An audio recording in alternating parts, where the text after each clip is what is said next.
1250 টকাকৈ আগবঢ়াম।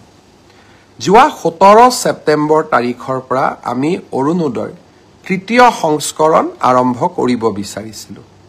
তাৰ পিছত আমি 25 তাৰিখৰ দিনটো ধাৰ্য কৰিছিলোঁ, কিন্তু অসমত চলি থকা ঘটনা প্ৰবাহৰ বাবে এই আঁচনিখনো আমি নিৰ্দিষ্ট দিনত দিব নোৱাৰিলোঁ।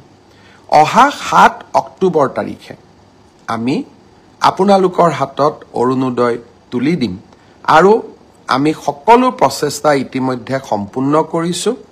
7 তাৰিখে নিশ্চিতভাৱে অৰুণোদয় তৃতীয় সংস্কৰণৰ সুবিধা 30 লাখ আই মাতৃয়ে লাভ কৰিব আৰু আমি তাৰ পিছত প্ৰতি মাহে নিৰন্তৰ কৰি আপোনালোকক এই পুঁজি যোগান ধৰি যাম। ঠিক সেইদৰে নিযুত মইনাৰো আমাৰ অসমৰ প্ৰায় 3.5 লাখ ছাত্ৰীয়ে এইবাৰ নিযুত মইনা আঁচনিৰ সুবিধা লাভ কৰিব। নিযুত মইনা আঁচনিৰো আমি যিহেতু প্ৰথম কিস্তিৰ ধন আমি চেক যোগে দিওঁ, বেংকক আমি চেকসমূহ বনাব দিছোঁ।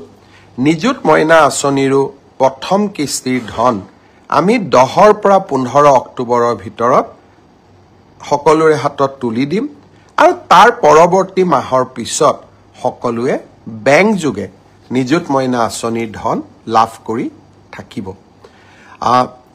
এডিআৰিৰ ওপৰত আপোনালোকৰ প্ৰশ্ন আছিলে, অৰুণোদয়ৰ ওপৰত আপোনালোকৰ প্ৰশ্ন আছিলে, নিযুত মইনাৰ ওপৰত আপোনালোকৰ প্ৰশ্ন আছিলে। মই চেষ্টা কৰিছিলোঁ যাতে আজি ফেচবুক লাইভৰ জৰিয়তে গোটেইখিনি উত্তৰ দিব পাৰোঁ। শ্ৰদ্ধা ৰাইজ, যোৱাকালি BTCৰ নিৰ্বাচন সম্পূৰ্ণ হ'ল।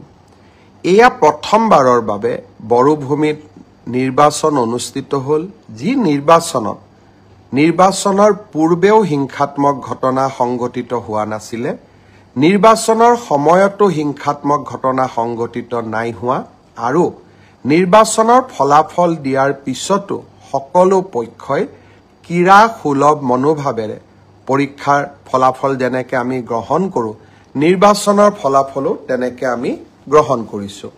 মই বড়োভূমিৰ ৰাইজলৈ পুনৰ এবাৰ অভিনন্দন জনাইছোঁ আৰু BPF দলৰ মুৰব্বী হাগ্ৰামা মহিলাৰীক তেখেতৰ বিজয়ৰ বাবে অভিনন্দন জ্ঞাপন কৰিছোঁ। ভাৰতীয় জনতা পাৰ্টীয়ে আকাংক্ষিত ফল লাভ কৰিব নোৱাৰিলে। আমি 5খন আসনত জয়লাভ কৰিলোঁ আৰু 5খন আসনত আমি 150ৰ পৰা 600 ভোটৰ ব্যৱধানত হাৰিবলগীয়া হ'ল। মূল কাৰণ এইটোৱে যে যিদিনাখনে আমি জুবিন গাৰ্গৰ মৃত্যুৰ বাতৰি পালোঁ, আমি গোটেইবিলাকে নিৰ্বাচনৰ ৰণক্ষেত্ৰৰ পৰা আঁতৰি আহিলোঁ আৰু জুবিনৰ শৱদেহ পাৰ্থিৱ শৰীৰ গুৱাহাটীলৈ উভতাই অনা, পোষ্টমৰ্টেম, শ্ৰদ্ধাঞ্জলি আৰু শেষকৃত্য সম্পন্ন কৰ্তব্যৰ তাগিদাত আমি নিৰ্বাচনৰ ৰণভূমি তাতেই এৰি থৈ উভতি আহিলোঁ। আকাংক্ষিত ফল লাভ কৰিব নোৱাৰিলোঁ, কিন্তু আমি সকলোৱে জানো যে কৰ্তব্যৰ আহ্বানতকৈ জীৱনত আন একোৱেই ডাঙৰ হ'ব নোৱাৰে।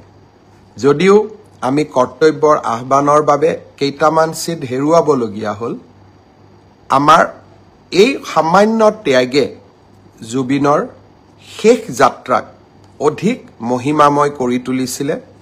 ৰাইজক আমি বিভিন্ন প্ৰকাৰে সেই সময়ছোৱাত ৰাইজৰ লগত থিয় হৈ থাকিব পাৰিছিলোঁ। সেয়ে 4-5টা চিটত আমি অত্যন্ত কম ভোটত হাৰিলেও আমি তাক পৰাজয় বুলি ভবা নাই। বড়োভূমিৰ ৰাইজলৈ আৰু ভাৰতীয় জনতা পাৰ্টীক ভোট দিয়া প্ৰতিগৰাকী ৰাইজলৈ মই মোৰ অজস্ৰ কৃতজ্ঞতা জ্ঞাপন কৰিছোঁ। আপোনালোকক মই প্ৰতিশ্ৰুতি দিছিলোঁ যে আমি আপোনালোকক অৰুণোদয় আঁচনিৰ হিতাধিকাৰী তালিকা চূড়ান্ত কৰিম, মহিলা উদ্যমিতা আমি আপোনালোকক প্ৰদান কৰিম, কেইবাখনো নদীৰ ওপৰত দলং বনোৱাৰ প্ৰস্তাৱ, এই গোটেইবোৰ কথা নিৰ্বাচনত পৰাজিত হ'লেও বা আকাংক্ষিত ফল নাপালেও আমি আপোনালোকৰ কাৰণে কৰিবৰ বাবে চেষ্টা কৰিম। পুনৰ এবাৰ আপোনালোকক বহুত বহুত ধন্যবাদ জনাইছোঁ। জুবিনৰ বিষয়ে আহিব খুজিছোঁ।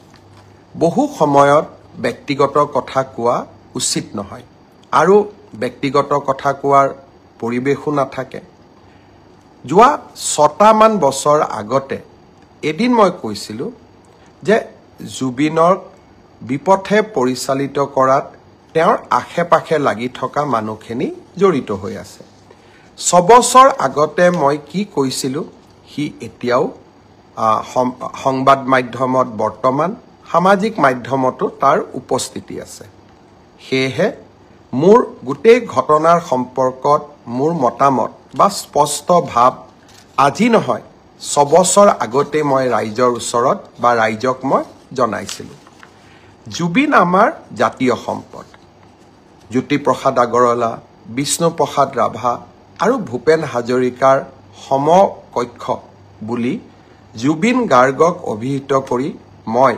জুবিনৰ সন্মুখত দিয়া এটি ভাষণো সামাজিক মাধ্যমত উপলব্ধ হৈ আছে জুবিনৰ প্ৰতি মোৰ এক ব্যক্তিগত অভূতপূৰ্ব কৃতজ্ঞতাও আছিল মোৰ দেউতা প্ৰয়াত কৈলাশনাথ শৰ্মাৰ গীতৰ সংকলন জুবিনে অতি